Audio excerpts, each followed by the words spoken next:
ಪರಾಶಕ್ತಿಯಲ್ಲಿ she got more than 1 lakh letters ಅಂತೆ. 1 lakh letters ಆ ಕಾಲದಲ್ಲಿ. ಮೈನಮ್ಮ ಆಮೇಲೆ ಪಂಡ್ರಮ್ಮ ಹೇಗಿರೋರು ಅಂದ್ರೆ ಮೈನಮ್ಮ ಸ್ವಲ್ಪ ಒಂಥರ ಟಫ್ ಒಂಥರ ಮಾಸ್ ಅಂತ ಹೇಳಿದ್ರೆ ಪಂಡ್ರಮ್ಮ ತುಂಬಾ ಸಾಫ್ಟ್ ಕ್ಲಾಸ್. ಸೊ ಅವರಿಬ್ರು ಹೇಗಿರೋರು? ಚೆನ್ನಾಗಿ ಡ್ರೆಸ್ ಮಾಡ್ಕೊಂಡು ಬರ್ಬೇಕು ನೀನು, ಡ್ರೆಸ್ ಹೈಫೈ ಆಗಿ ಬರಬೇಕು ಅಂತೇಳಿ. ಅವಳು ಕೇಳಲಿಲ್ಲ, ಅವಳು ಬಿಳಿ ಸೀರೆನೇ ದೊಡ್ಡ ಬೊಟ್ಟು ಇದು ಹಾಕ್ಕೊಂಡೆ ಅವಳು ಹಾಗೆ ಹೊರಟು. ವಿಠೋಬ ದೇವಸ್ಥಾನ ಕಟ್ಟಬೇಕು ಅಂತ ಅವ್ರಿಗೆ ಅನಿಸಿದ್ದೇನಕ್ಕೆ? ಹೇಗೆ ಕಟ್ಟಿದ್ದು, ಯಾವಾಗ ಕಟ್ಟಿದ್ದಮ್ಮ? ಮಡಿ ಮುಟ್ಬೇಡಿ, ಹಾಗೆ ಮಾಡಿ ಬಿಡಿ ಮಾಡಬೇಡಿ ಅಂತೇಳಿ ಗಲಾಟೆ ಮಾಡೋದು. ಇದೇ ಥರ ವಿಠೋಬನ ದೇವಸ್ಥಾನ ನನ್ನ ಮಗಳು ಕಟ್ಟಬೇಕು ಅಂತೇಳಿ ತಂದೆಯವ್ರ ಪ್ರೇರಣೆ ಅದಕ್ಕೆ. ಹಾಗೆ ದೆನ್ ಅಜ್ಜ told Har that she has to build one temple of Vithoba.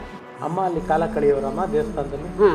ಆಶ್ರಮದಾದೆ ಒಂದು ಗುಡಿಸಲು ಕಟ್ಟಿದ್ರು. ತಂದೆಯವರೆಲ್ಲ ಹೆಚ್ಚಾಗಿ ತಂದೆಯವರು ಇರ್ತಿದ್ರು.